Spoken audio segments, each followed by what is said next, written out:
During the autumn of 1888, there occurred one of the most baffling crimes in the files of Scotland Yard. In the Whitechapel area of London's East End, women walked in fear of their lives. A wave of terror had been caused by an elusive murderer known as Jack the Ripper.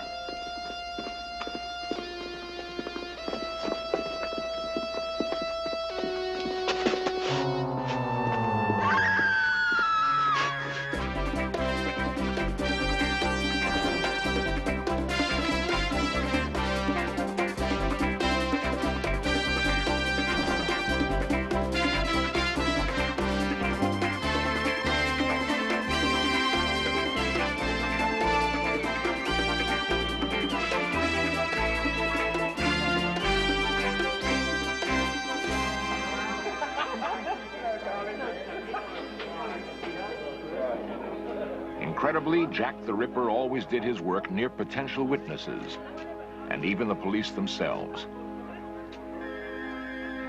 Why was he so bold? New evidence now indicates that his true identity became known to the authorities, but strangely, was to be kept a secret.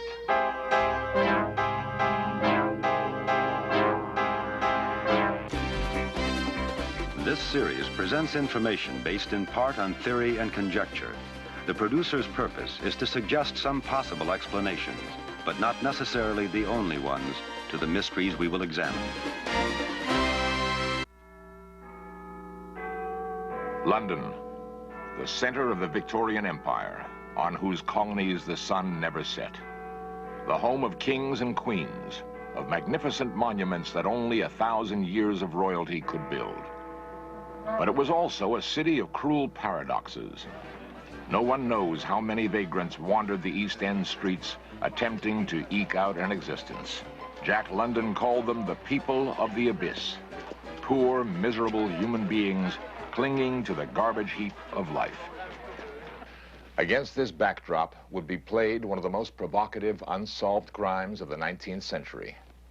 Investigations continue to this day, with growing evidence that while Jack the Ripper's victims were from England's lowest class, his deeds directly affected many of the most powerful people in the land.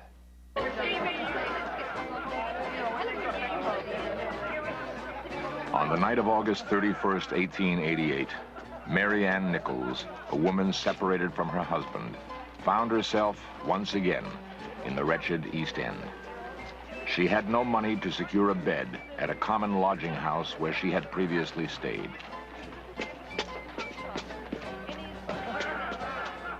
She pleaded, begging for a free bed.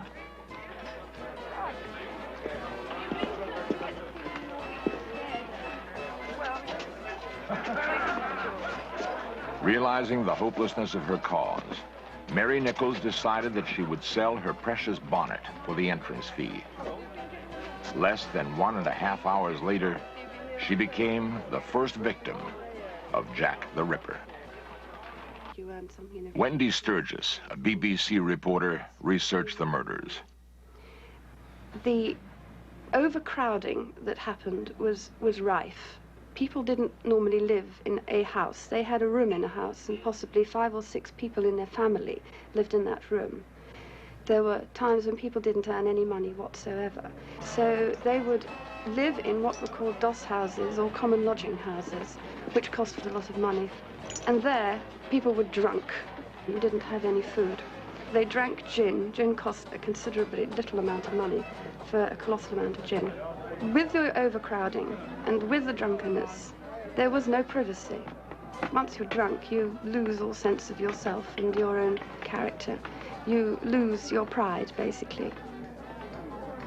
Donald Rumbelow is a member of London's Metropolitan Police Force. The East End at nightly had something like about 7,000 of these women either walking the streets or trying to get into the common lodging houses or doss houses. Even 20 years later, when Jack London came to London, he found that women like this could be bought for a loaf of stale bread or for a penny or 2pence at the most. They were living below the starvation level.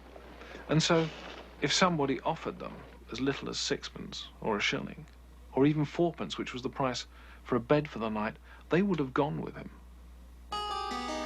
The deaths of wayward women provided headline fare for London's tabloids. The question that most fascinated the public: how did the killer commit his crimes so easily? Once the Ripper had got them to a quiet place, then it would have been quite an easy matter for him to have strangled them very quickly into unconsciousness. Almost certainly he would not have used the knife straight away. The women died from the effects of a cut throat, but there was bruising and there were other marks to show that they were probably stunned into unconsciousness, strangled or partly strangled, and then, when they were lying on the ground, only then was the knife used. The press claimed that the killer threatened all of London. In fact, he prowled only within a 1.5 square mile area. 8 days after killing Mary Nichols, he began stalking again. Less than 10 minutes walk from the first murder site, Annie Chapman would become his second victim.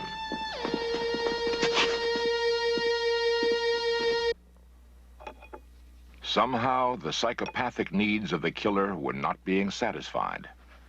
He then etched himself in history by being the first murderer to send crazed, rambling notes to the press, taunting the police, chiding them, daring them to capture him. Dear boss, I keep on hearing the police have caught me, but they won't fix me just yet. I have laughed when they look so clever and talk about being on the right track. That joke about leather apron gave me real fits. My knife is so nice and sharp. I want to get to work right away if I get a chance. Keep this letter till I do a bit more work. Then give it out straight. Providing police with clues to his real identity became a game. He began giving all too accurate predictions of his next plans, and finally, he invented a name for himself: Jack the Ripper.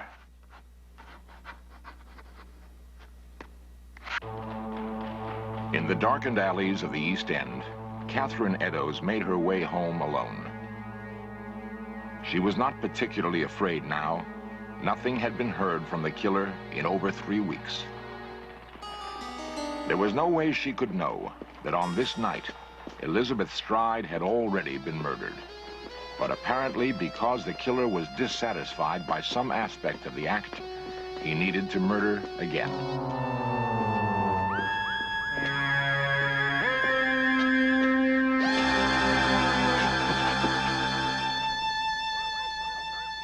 Another example of the way his disturbed mind was working. He began arranging the few meager possessions of his victims in weird patterns at their feet. Was he, in some way, attempting to hint at his real identity? Stephen Knight authored a book on the historic murders. The greatest clue of all was the only clue to be left by Jack the Ripper, and this was a message chalked on a wall near the fourth murder, that of Catherine Eddowes. The hastily chalked message was cryptic and mysterious. Some believed it referred to a secret brotherhood called the Freemasons. It had a very weird effect in that the Chief Commissioner of the Metropolitan Police, Sir Charles Warren, as soon as he heard about the message, rushed to the East End and personally washed it off. This was incredible behavior. It was the only clue left by the Ripper, and he obliterated it. He never explained why. Sir Charles Warren was one of the most influential Freemasons in England. Was there some Masonic clue in the message that motivated Sir Charles, who was also the police commissioner, to erase it? Did his own Masonic membership force him to do this? Was it evidence of some sort of cover-up? Every profession in this country has members who belong to the Masonic order. It's very much connected with royalty. They are a secret order. Not very much of them is known. You only know if you talk to any ex-Mason. Because of its secrecy, it's a sworn, closed brotherhood that help each other in their own careers. At the same time, they help each other keep secrets in and out of their careers. And if you have a secret that you wish to be kept, it could not be in safer hands. They are sworn more to each other than they are to their wives and their families. Freemasonry began in the Middle Ages with the establishment of construction guilds. The builders of some of Europe's most magnificent cathedrals, they surrounded themselves in an aura of mystery and religious symbolism, soon attracting followers from other arenas. Frederick the Great, King of Prussia, was a Freemason. Likewise, the first President of the United States, George Washington. Even the dollar bill, with its Masonic all-seeing eye of God, reflected how deeply the Masons had penetrated all levels of society. But the Honorable Earl of Carnarvon, Grand Master of the United Grand Lodge of England at the time of Jack the Ripper, was perhaps the most powerful Mason of all. Only he and a few other highly ranked Freemasons knew the true power of the secret organization.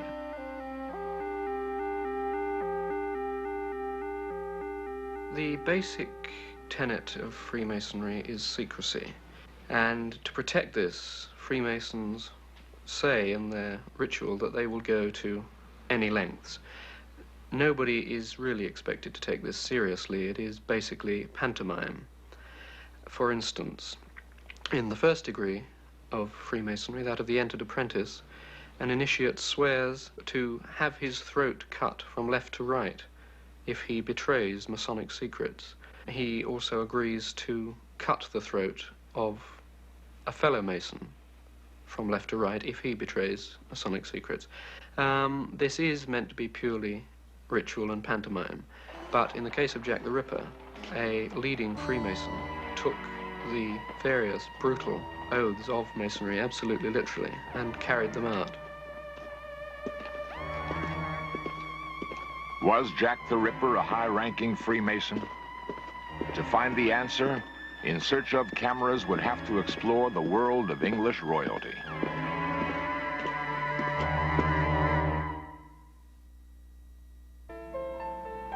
The Whitechapel of today has changed in many ways since Jack the Ripper's murder spree in the fall of 1888. Street names have been altered, many of the old buildings demolished, and most of the murder sites have disappeared.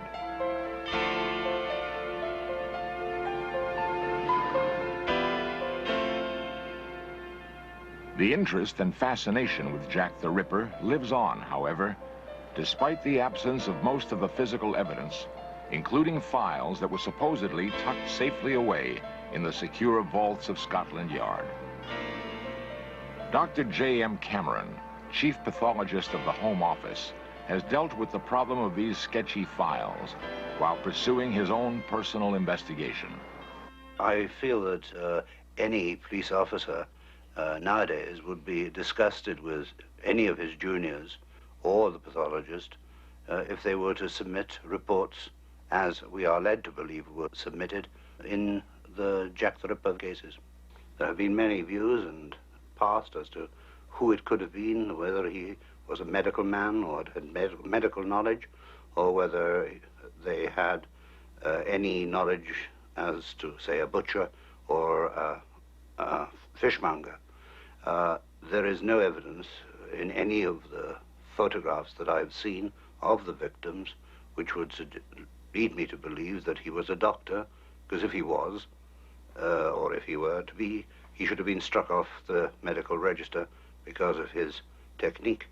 On reviewing all the cases, it is obvious that the majority of the assaults took place from behind. None were heard to scream other than one. This assault from behind is not uncommon even today, particularly by an impotent male using the knife as a phallic symbol. Despite all of the theories filling the tabloids, The public was in no way prepared for the description of the killer's last murder. Marie Jeanette Kelly was killed inside her living quarters, and it was obvious to the police who found the body that the barbarity of this particularly vicious act far exceeded anything that Jack the Ripper had previously exhibited.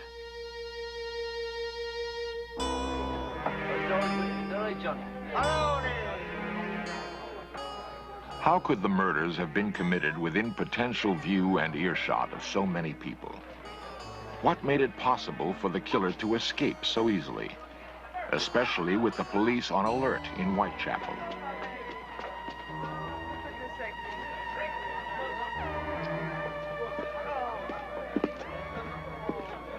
If it had been a person, a man, for instance, or a woman from that part of London, a working class person who lived in those overcrowded conditions, there's really little chance that he would have got away with it. A man roaming the streets covered in blood, going into a common lodging house, would have been seen by his fellow people. It would have been spotted by his own kind. If you think of it as being a middle-class person, then essentially you're up against the same problems, because the middle-class person would either have come from Whitechapel or the environs, or have come outside Whitechapel and would needed transport. They would have had to hire a hackney carriage, and a hackney carriage would have had a driver who would have seen a man covered in blood running away from the East End in a hurry. So we felt it was more than likely to be a moneyed person, an aristocrat, fairly high up in some sort of government, who had this ability to remain anonymous, this ability to run away in a hurry. Nevertheless, Scotland Yard thought John Pizer, an obscure little man commonly called Leather Apron, was a possible suspect. Also on their list, Dr. Neil Cream and George Chapman, both professional murderers at large with a history of wife killing. Also, Montague Druitt, a ne'er-do-well lawyer and teacher, supposedly going insane, who came from a long line of medical doctors. And finally, the unstable Duke of Clarence, second in line to the throne, who was studying art in Whitechapel at the time of the crimes. Some theorize today that for the murderer to repeatedly escape, there probably was a conspiracy involving Buckingham Palace. Queen Victoria, the matriarch, the power of England, now sat on an uncertain throne, her monarchy shaken by disloyal colonies and scandals from within. Her eldest son, first in line to the throne, who would later become King Edward VII, had embarrassed the Queen with his less than discreet private life. And his son, the Duke of Clarence, was rumored to be going slowly insane as a result of syphilis, contracted when he was 16. Some thought one more family scandal would be the last necessary ingredient to bring down the entire empire. Further evidence supporting the royal family involvement. Sir William Gull, the personal physician to the Duke of Clarence, was seen rushing along the Whitechapel streets on nights that many of the murders occurred. Why was the good doctor in the rough East End late at night? The police questioned nearly everyone, but they were actually searching the area for a well-spoken man of medium build, fair complexion, between 20 and 40. Interestingly enough, the Duke matched that description nearly perfectly. Was it possible that a man second in line to the throne of England could have been one of the most brutal murderers in history? Reports indicated that Jack the Ripper invariably wore a deerstalker cap and cape on the nights he encountered and later murdered his victims. Attire easily obtainable by the Duke, since he was a proficient hunter on his father's reserves. Of all the suspects, he was the only Freemason. But the most potent evidence against the Duke did not come to light until nearly a century after the 5 killings. Sir William Gough, the royal physician to the Duke, maintained a detailed medical history and a diary of his patient's entire life. In 1970, the information they contained found its way to the eminent British physician and ranking Freemason, Dr. Thomas Stowell. Although bound by an oath of secrecy, Dr. Stowell charged in a magazine called The Criminologist and during a BBC interview that the Duke of Clarence was indeed Jack the Ripper. Strangely enough, 7 days later he recanted in the London Times, and within a week, he was dead. 2 days later, his son reported that the family had burned all the doctor's files in the Jack the Ripper case. The only real evidence that linked the Duke of Clarence to the crimes had been destroyed. The Duke of Clarence died 4 years after the Whitechapel murders. These years spent in medical confinement. No public reason for his death was ever given. Today, Englishmen and foreigners alike might find it difficult to believe that the identity of Jack the Ripper was known and covered up for political reasons. Nevertheless, recent evidence suggests this theory of government conspiracy is not beyond the realm of possibility.